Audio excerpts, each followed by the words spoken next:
سيئات أعمالنا من يهده الله فلا مضل له ومن يضلله فلا هادي له. لگانے کی کوشش کی جا رہی تھی. محمد عیاش تھا.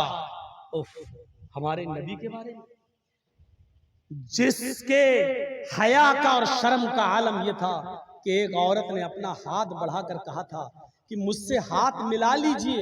اے اللہ کے نبی، میں آپ کے ہاتھ پر ہاتھ رکھ کر بیعت کرنا چاہتی ہوں کہ میں شرک نہیں کروں گی، چوری نہیں کروں گی، زنا نہیں کروں گی.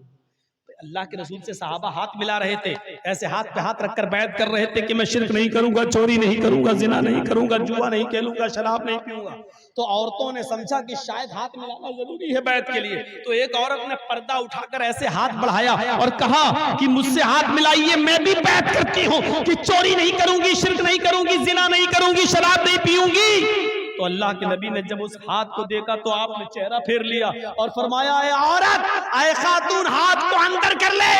محمد رسول اللہ کسی عورت کا چہرہ تو دور، اس کی ہاتھ کی ہتھیلی بھی دیکھنا گوارا نہیں کرتا، جس کی حیا اور شرم کا یہ حال تھا. آج تو بڑی آسانی کے ساتھ ہم جیسے ملا مولوی جوان لڑکیوں کو اپنے سامنے بٹھا کے دم کرنا شروع کر دیں اور اس کو اسلام کا نام دے دیں. کچھ بھی کہہ لو، یہ کٹ ملاؤں کا دین تو ہو سکتا ہے لیکن محمد رسول اللہ کا اسلام نہیں ہو سکتا. یہ ہماری گھر کی شریعت تو ہو سکتی ہے لیکن کسی 18-20 سال کی لڑکی کو اپنے سامنے بٹھا کر اس کو دم کرنا، اس کا چہرہ کھلا رکھ کر اس کے اوپر دم کرنا، یہ محمد رسول اللہ کی شریعت نہیں ہو سکتی. بلائے ہو تو سننا پڑے گا، اور آپ کے علاقے میں اگر ایسا ہوتا ہے تو بند کرانا. غلطی ہماری ہے تو ہمیں اپنی غلطی ماننا ہوگی، لیکن ہم یہ نہیں کہہ سکتے کہ چلو قرآن ہی تو دم کر رہے ہیں، اللہ کا کلام ہی تو ہے. اللہ کا کلام ہے تو اس کا یہ مطلب نہیں اللہ کے کلام کو رسول کے طریقے کے خلاف استعمال کرو. یقیناً قرآن کو پڑھ کر دم کرنا،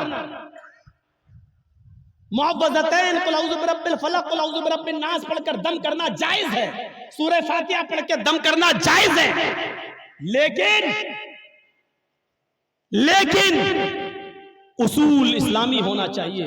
کسی بھی جوان عورت کو اٹھا کر یہاں تو باقاعدہ بال پکڑتا ہے، کہاں سے آیا بول، دیکھتے ہو نا کیسے بال پکڑتا ہے عورت کے بال کہاں سے. یہ طریقہ آپ استعمال کر رہے ہیں. ہمیں شرم ان مولویوں پر نہیں آتی ہے جو ایسا کر رہے ہیں، ہمیں شرم ان ماں باپ پر آتی ہے جو اپنی جوان بیٹیوں کو لے کر ایسے جاہل کٹ ملاؤں کے پاس پہنچ کر ان سے اپنا علاج کر. بہت گرم تھوڑا رکھیے. تو سمجھ رہے ہیں آپ، پردہ کرائیے، پردے کی اوڑ سے قرآن پڑھیے. جب آپ قرآن کی صورتیں پڑھیں گے تو اپنے آپ اس کے اوپر جو ہوگا حاضر ہو جائے گا، پھر آپ اس سے قبولوائیے جو کچھ کہنا ہو. لیکن جوان عورت کو سامنے بٹھا کے ڈنڈا لے کے بال کھینچ کے مار رہے ہیں، تھپڑ پہ تھپڑ جڑ رہے ہیں، یہ تمہارے گھر کا خانہ ساز مسئلہ تو ہو سکتا ہے لیکن شریعت کا مسئلہ نہیں ہو سکتا. اتنا یاد رکھیے.